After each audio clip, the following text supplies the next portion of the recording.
Asterisk, my son yelled, "You're leaving." And I just laughed. But the next thing I did shocked him. I canceled his credit card. You heard that right.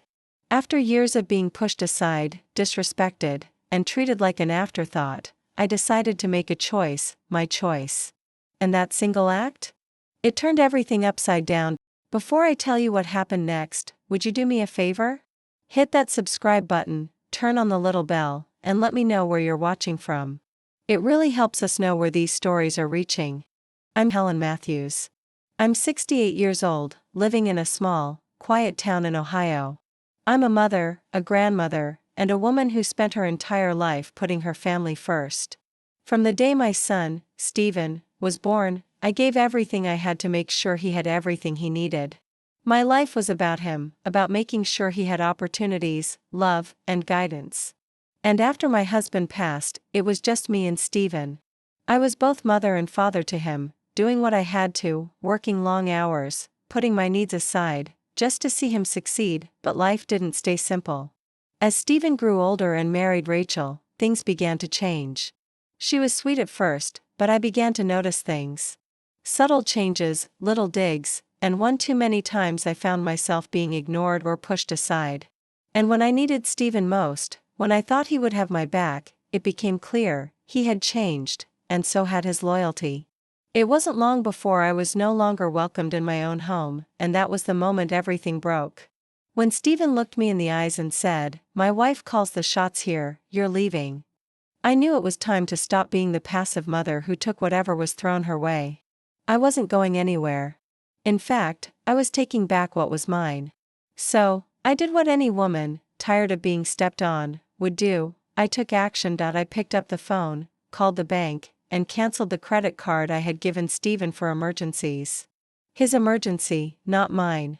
And when I hung up the phone, it was clear, things were about to change. The respect I'd lost, the control they had taken from me, was coming back. And from that moment on, nothing in our family was going to be the same. I suppose it's easy to forget the long, quiet sacrifices we make for those we love, until the day they're thrown back in your face. I've spent my whole life taking care of others, especially my son. I was a young woman when Stephen was born. His father, my late husband Joe, was a good man, but the weight of his illness fell on me. I remember nights spent sitting by his bedside, holding his hand, while Stephen slept in the next room, unaware of the storm brewing inside our walls. I never complained. It was my duty, my role as a mother and wife. I worked hard to make sure Stephen had everything he needed. When Joe passed, it was just me and Stephen. And we got by. I had to make a lot of sacrifices to provide for him, to give him opportunities one never had. I sold my jewelry, the heirlooms my grandmother had passed down to me. I didn't care about things like that. What mattered was giving Stephen the chance to succeed. By the time Stephen was old enough to understand, I had become a fixture in his life. I worked, I cooked, I cleaned, I stayed up late to help him with his homework. And when he grew older and started dating, I never once judged the women he brought home. I made dinner for them, listened to their stories, tried to make them feel welcome in our home. After all, they were part of his future, and I wanted him to have the best, but when Rachel came along, something felt different. Oh, at first, I was just happy that Stephen had found someone he seemed to care about. She had this charm, you know? The kind of charm that makes you think someone's a good person, even when you're not sure. But over time, I started noticing little things that didn't sit right with me. She'd suggest changes to the house, ones that were always aimed at making things more convenient for her, not us, not me. I let it slide at first. I didn't want to cause trouble. After all, she was going to be my daughter-in-law, and I had to be supportive. But deep down, I could feel something shifting. When they got married, I was happy for them. I threw them a beautiful wedding, helped with the planning, and even footed the bill for the honeymoon. I thought maybe, just maybe, she'd change. Maybe I'd be included in their life, not pushed out. But the truth was, Rachel had always had her own agenda, and I was becoming less and less part of it. I remember the day they bought their house. It was a big deal, and I was thrilled for them. I had always dreamed of the day Stephen would have his own home. But when they asked me to move out of my own place, it didn't feel like a gift. It felt like a trap. Rachel didn't want me around.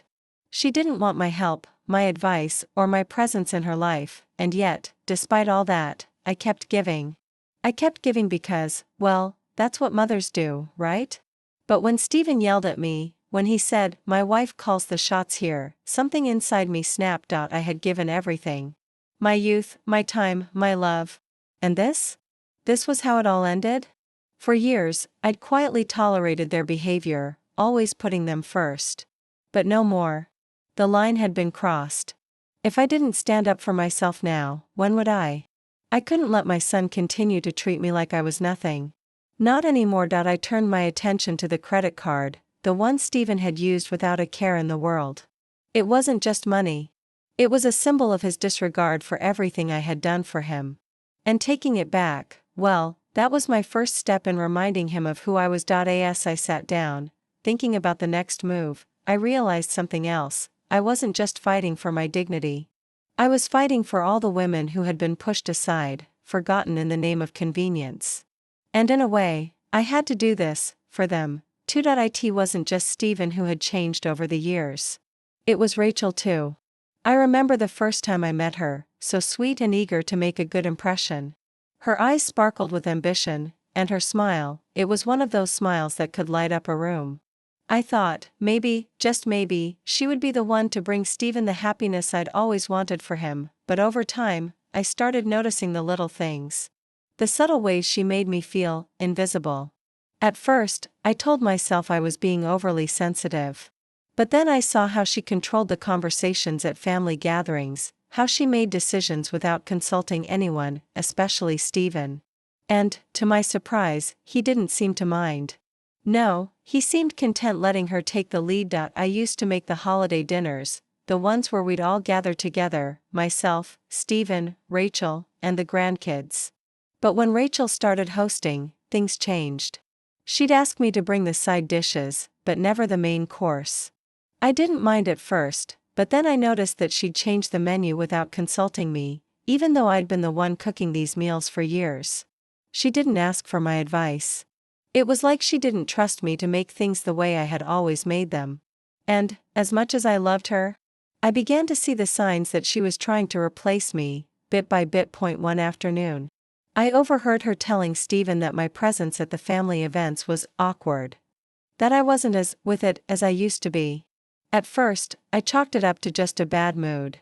But the more I heard, the more it became clear, Rachel wasn't just trying to carve out her own place in Stephen's life, she was trying to push me out. I can still hear her voice in my head. Clear as day, that one evening when she said, "I think it's time your mom found her own place. You need to make it clear she's not always welcome here." That was the moment I realized just how far things had gone. This wasn't just about her wanting more control, it was about her wanting to control everything. And Stephen? He just sat there, nodding along. Maybe it was because he didn't want to rock the boat. Or maybe he was too used to letting Rachel make the decisions for him, but I was done being pushed aside.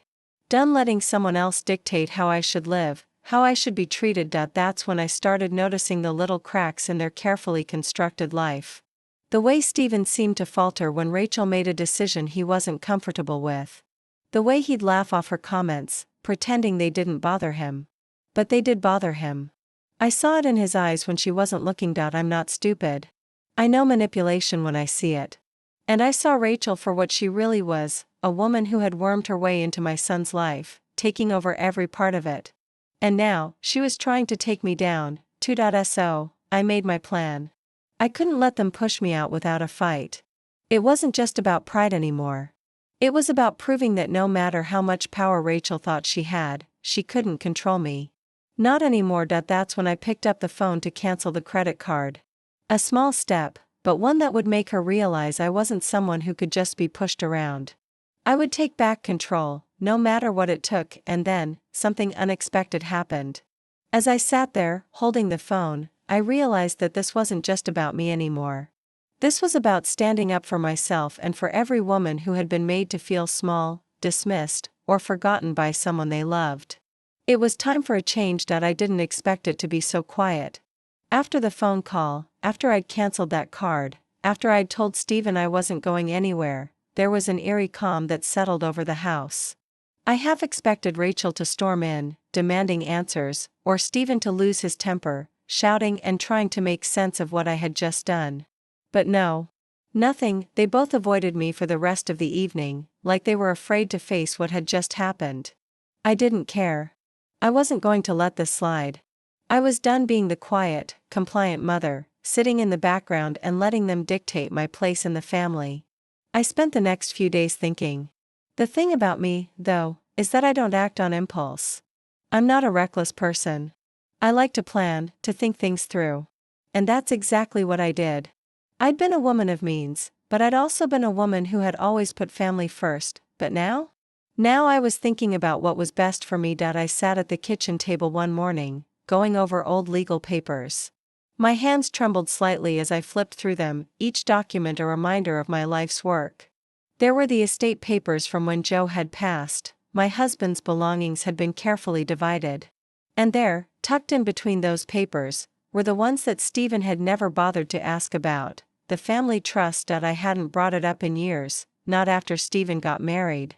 He never showed much interest in the details of my financial affairs, but he knew I had money tucked away. Enough to live comfortably. Enough that, should I need it, I could make my own decisions, but Stephen had always assumed that he'd get it all when the time came. I wasn't going to let him do that. I'd made the mistake of letting him think he had control over everything. Over my life. Over my choices. Over the money that I'd worked my entire life to build. But no more. I wasn't going to let Rachel, or Stephen, make decisions for me any longer. I took a deep breath and dialed the attorney's office. Hello, this is Helen Matthews. I'd like to make an appointment to review my estate documents. I think it's time we made some updates. I heard the receptionist's polite response, and I knew, deep in my bones, that I was doing the right thing. This wasn't just about money. It was about regaining my power, and it felt good. For the first time in a long while, I felt like I was in control of my own destiny. Like I was taking the first step toward getting my life back. Later that week, I drove to the lawyer's office. It was a small, quiet building on Main Street, the kind that's been around for decades. I sat in the waiting room, my hands folded neatly in my lap. As I waited to see the attorney who had helped me settle everything when Joe passed, when I finally entered his office, he greeted me with a warm smile. But I could tell something was different in my posture, in my eyes. I wasn't the same Helen who had walked in a few years ago, ready to let things slide. Ms. Matthews, he said, how can I help today? I need to make some changes, I said, my voice calm but firm. My son doesn't have the authority to make decisions about my estate anymore. And I want to make sure Rachel stays out of it. The attorney's brow furrowed slightly, but he didn't question me. He knew I was serious. We went over the necessary steps. I signed the paperwork, made the necessary adjustments, and walked out with a sense of quiet victory. Stephen wouldn't have access to my assets the way he thought he would. And Rachel? Well, she'd soon learn that I wasn't going down without a fight. It wasn't the loud, dramatic gesture that Stephen might have expected, but it was enough. I wasn't going to give them the satisfaction of watching me crumble. No, I was going to do this my way, quietly, but firmly. The days passed in a strange, quiet rhythm. I didn't hear from Stephen or Rachel after that night. The silence was deafening. Part of me expected them to come running, demanding answers, or worse, trying to guilt me into taking it all back. But nothing came. No calls. No apologies. Just the steady ticking of the clock in the living room and the hum of my own thoughts. It's funny how time works. You spend so many years pouring your heart into a family, giving everything, and then, in a moment, you realize that your love has been taken for granted. I could feel the weight of it, the years of silent sacrifice, of quietly bending to the will of others. But now, that weight was lifting, bit by bit. I didn't let the silence lull me into complacency, though. I knew that I had to stay vigilant. I had made the decision to change the course of my life, and I couldn't allow myself to second-guess it. Not now. The first step, I realized, was making sure my plans were in place. I needed to secure my assets. I had worked hard for them, earned them the old-fashioned way, and I wasn't about to let anyone take them from me. That's when I remembered the family trust documents I'd buried so deep in my files. I had always kept them safe, tucked away in a lockbox in the back of my closet. Joe had set it all up years ago. I hadn't thought about them in ages, not since he'd passed. But now, they were more important than ever.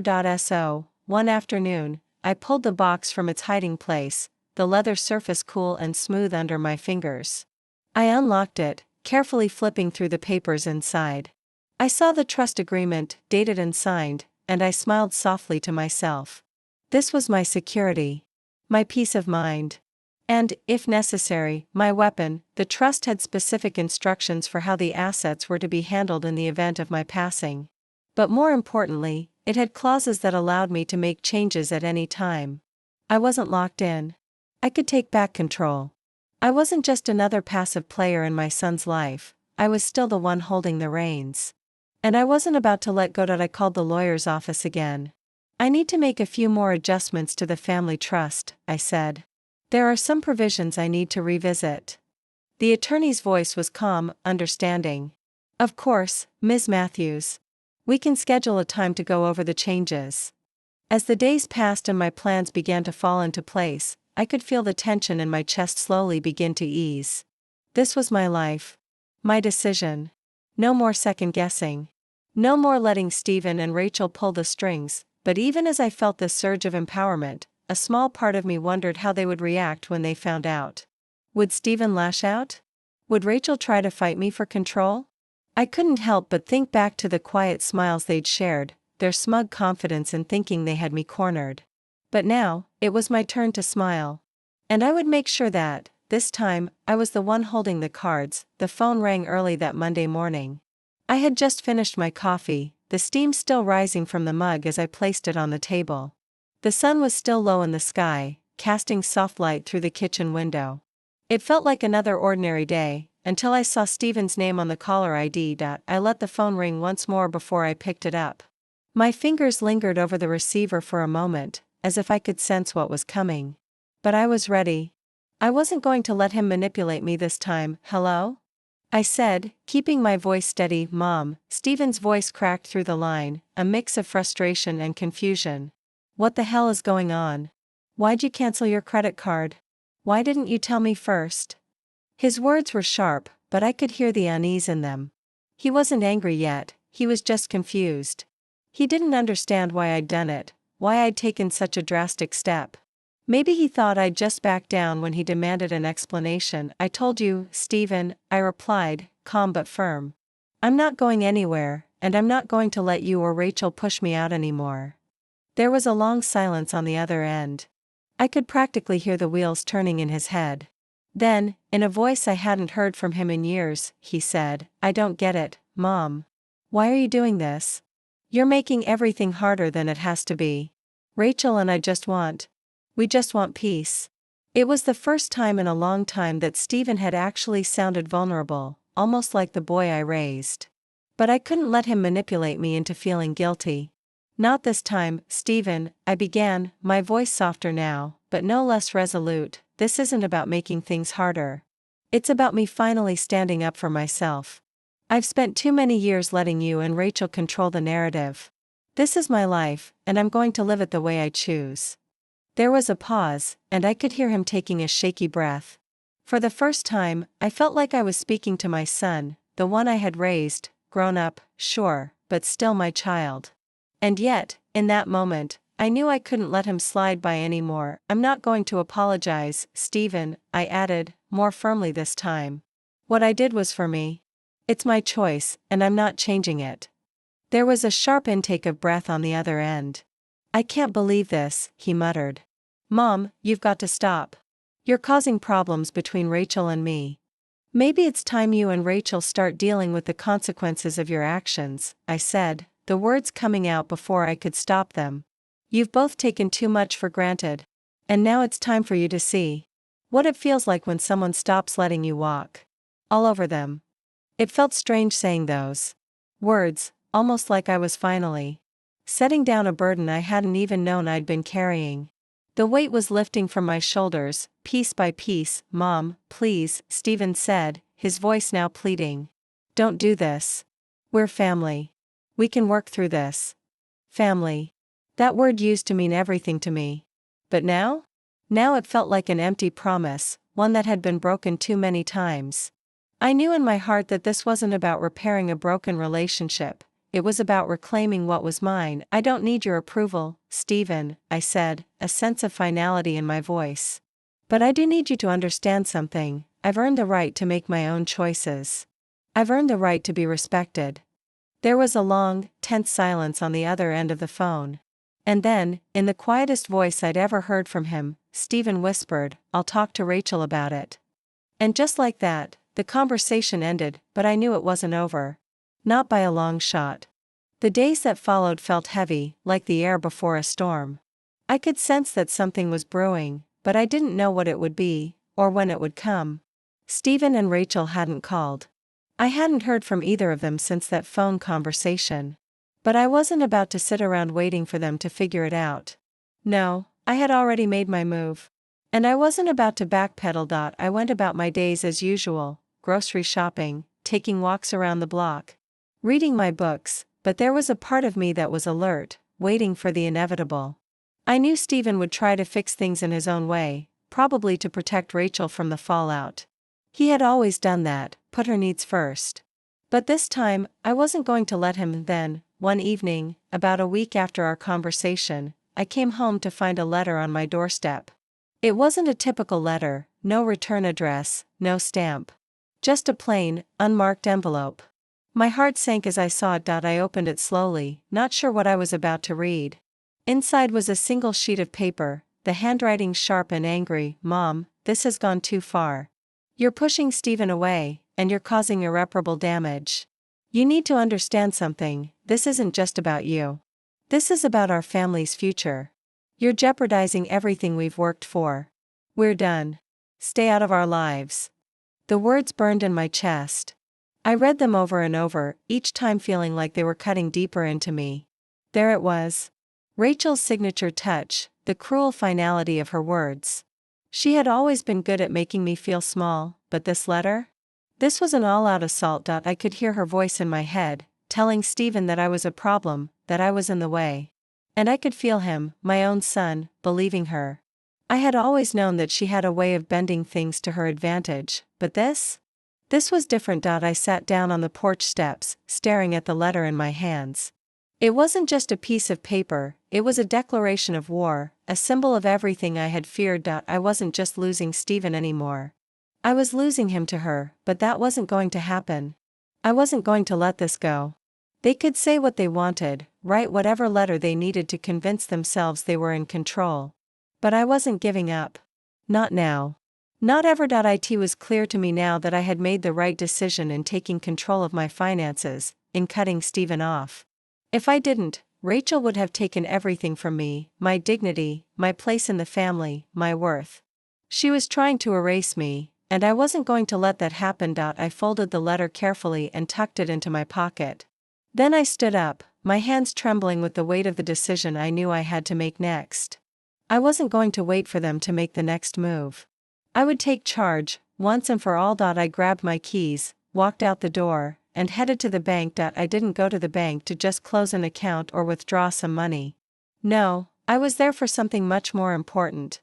I had spent the last few days thinking long and hard about what had been happening, about the manipulation, the control, and the betrayal. And as I sat in the bank, filling out the paperwork to change the beneficiary on my estate, something shifted inside me. For years, I had allowed Stephen and Rachel to dictate the terms of my life. I had let them decide when I was needed and when I wasn't. I had swallowed the hurt, ignored the subtle digs, and tried to be the good, quiet mother and grandmother they expected. But now? Now I was taking my life back. I signed the documents without hesitation. I removed Stephen's name from the beneficiary line, leaving him with a portion of the estate only after certain conditions were met. And I made sure Rachel would have no claim to anything I had worked for. It was a small move, but it was mine. And that felt better than anything. As I walked out of the bank, I couldn't shake the feeling of empowerment. For the first time in years, I felt like I was truly in control of my life. They hadn't seen this coming. I knew they hadn't. But the thing about life is that it's never as simple as you think. Just when you feel like you're ahead, something happens to remind you that there's always another layer to peel back. 2 days later, I got the call. It wasn't from Stephen. It wasn't from Rachel. It was from a lawyer. Ms. Matthews, we represent your son, Stephen Matthews, and his wife, Rachel. They've asked us to reach out to you regarding some concerns they have with the recent changes to your estate. The lawyer's voice was cold, professional. But I could hear the underlying threat. They're asking for a full accounting of the recent changes you've made, he continued. They feel this is something that needs to be addressed. I'm sure we can come to some understanding. I set the phone down slowly, my heart pounding. Of course they were going to fight back. They had no idea what they were up against. They had never understood that I wasn't afraid of them, that I wasn't afraid of losing them. I had already lost them in my heart long ago, but they hadn't realized it yet. I couldn't help but smile, a wry, bitter smile that tugged at the corners of my lips. This was it. This was the battle I had been preparing for. And now, I was ready. I had always played by the rules. But this time, I was going to play it differently. The rules had changed. The next morning, I visited my lawyer, a sharp woman named Linda who had handled my affairs for years. I didn't need to explain much. She understood the situation perfectly, having seen the changes I'd made to my will. She nodded as I laid out the letter from Stephen's lawyer and the threat it contained. We can handle this, Linda said, her voice as calm as ever. You've covered all your bases. Let them come. They can't take anything from you. But I knew it wasn't going to be that simple. Rachel and Stephen weren't going to back down easily. They would fight tooth and nail to get what they believed they were entitled to, and I was prepared. This time, I wasn't going to back down either. The battle had begun in earnest, and as the days passed, I found myself reflecting on everything that had led up to this moment. The quiet years of sacrifice, the subtle jabs from Rachel, the growing distance between me and Stephen. I had spent so many years believing that family meant everything, that love and loyalty could fix anything. But now, as I sat alone in my living room, the truth was becoming clearer. I had spent my life being the peacemaker, the quiet force holding everything together. I had allowed my son to think that his needs always came first, that his relationship with Rachel was the most important thing. I had given so much of myself, never asking for anything in return. But the cost had been high. My dignity, my sense of self, and my place in the family had all been slowly eroded. I ran my fingers over the worn edges of my quilt, the one I had made with my own hands all those years ago. It was a comfort, a reminder of the times when life had felt simpler. Back when Stephen was a boy, and I believed with all my heart that family meant unconditional support, that love would always be enough to hold us together, but love hadn't been enough. It wasn't enough to protect me from betrayal, from the quiet erosion of everything I had worked so hard to build. I wasn't angry anymore. I wasn't even sad. I had come to terms with the fact that things weren't going to be the same. I had done what I needed to do. I had reclaimed my life, my dignity, and my peace of mind, but as the legal proceedings continued, as Stephen and Rachel fought to reverse the changes I had made, I couldn't help but wonder if I was truly doing the right thing. Was it worth it to lose my son over something like money, like control? Or had I pushed him too far? I wasn't sure anymore. But I knew this much: I couldn't live a life where I wasn't respected. I couldn't keep allowing them to walk all over me, to make me feel small. I had to stand my ground, not just for me, but for the woman I used to be, the woman who had given everything for her family.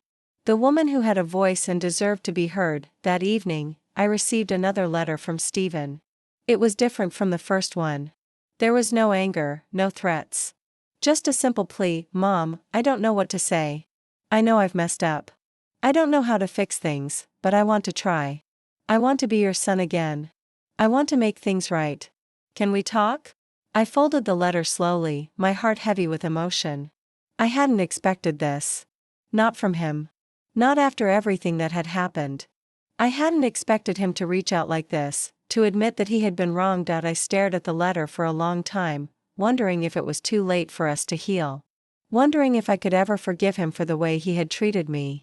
For the way he had let Rachel pull him away from the woman who had loved him unconditionally. But maybe, just maybe, this was a step in the right direction. Maybe it wasn't too late to rebuild something. But that decision wasn't mine to make, not entirely.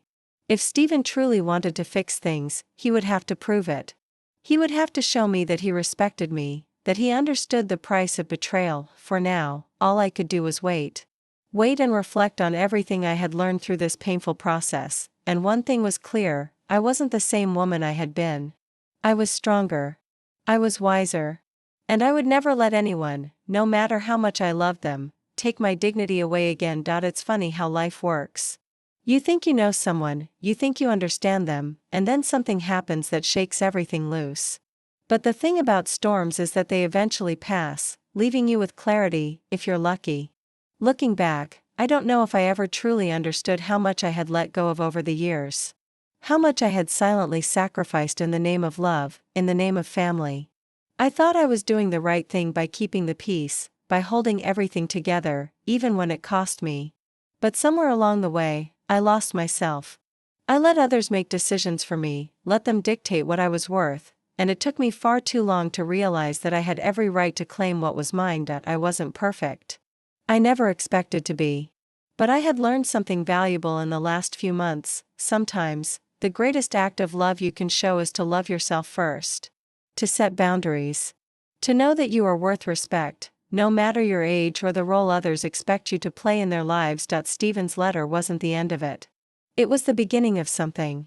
Something real. He was ready to listen. To understand. And that meant more to me than I had thought possible. As I sit here, looking out the window at the soft glow of the evening sun, I feel at peace. Not because everything is fixed. Not because the battle is over. But because I found my voice again. I found my strength, and I want to share something with you, something I wish someone had told me a long time ago. You don't have to wait for permission to stand up for yourself. You don't have to shrink to make others feel comfortable. You don't have to sacrifice your worth for the sake of peace. Life isn't always easy. Sometimes, the people you love the most will hurt you the deepest. But the only person who can decide what you deserve is you. You don't have to let anyone take your dignity or make you feel like you don't matter. You are enough. And you are worthy. So, take it from me, don't wait. Don't let time slip by, letting others define who you are. Stand up for yourself, even when it's hard. Even when you feel like you're all alone. Because in the end, you'll be stronger for it. And you'll have a piece of yourself that no one can ever take away. As for me and Stephen, I don't know what the future holds. But I do know that whatever happens, I've learned that the most important thing is to stand tall in your own skin. And for the first time in a long time, I'm doing that. So here's my final lesson to you: don't wait for things to change. Be the change. Be the one who finally takes back control. Because, my dear, you deserve nothing less.